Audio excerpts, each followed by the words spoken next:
میں نے سنا ہے کہ شوہر کو باوجود طلاق کے اپنی سابقہ بیوی کو خرچ دینا پڑتا ہے۔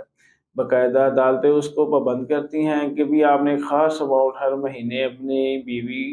کو ادا کرنی ہے۔ تو کیوں میں یہ جاننا چاہتا ہوں کہ کون سی ایسی صورتحال ہے جس میں شوہر کو طلاق کے باوجود اپنی سابقہ بیوی کو خرچ دینا پڑتا ہے؟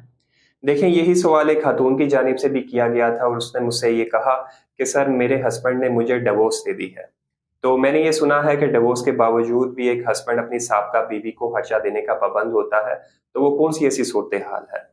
میں اس پر بتانا چاہوں گا کہ ریسنٹلی ہائی کورٹ کی جانب سے بھی یہ ججمنٹ پاس کی گئی اور اس میں یہ کہا گیا کہ اگر مرد اپنی بیوی کو، اپنی وائف کو ڈیورس دے بھی دیتا ہے، تو اس صورت میں اگر اس کا کوئی بچہ ہے اور چھوٹا ہے اور وہ خاتون اس کو دودھ پلاتی ہے، تو جہاں پر وہ بچے کو خرچہ دینے کا پابند ہوگا، وہاں پر ڈیورس کے باوجود بھی اس خاتون کو بھی خرچہ دینے کا پابند ہوگا۔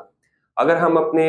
اسلام میں دیکھیں تو قرآن پاک میں سورۃ البقرہ کی آیت نمبر 233 میں بھی ان مرد حضرات کو پابند کیا گیا ہے کہ جن کی خواتین کے پاس چھوٹے بچے ہیں اور ان کو وہ دودھ پلاتی ہیں، تو ان پر بھی یہ پابندی عائد کی گئی ہے قرآن پاک میں بھی کہ اگر وہ بچے چھوٹے ہیں اور ان بچوں کی مائیں ان کو دودھ پلا رہی ہیں تو وہ ان کو خاص معاوضہ دیں، ان کو مینٹیننس دیں اور ان کو خرچہ ادا کریں۔ اگر ہم عربک سوسائٹیز کی طرف بھی جائیں تو وہاں پر بھی یہ چیز دیکھی گئی تھی کہ جب بھی کوئی بچوں کو، چھوٹے نامعلوم بچوں کو کسی کے حوالے کرتے تھے کہ وہ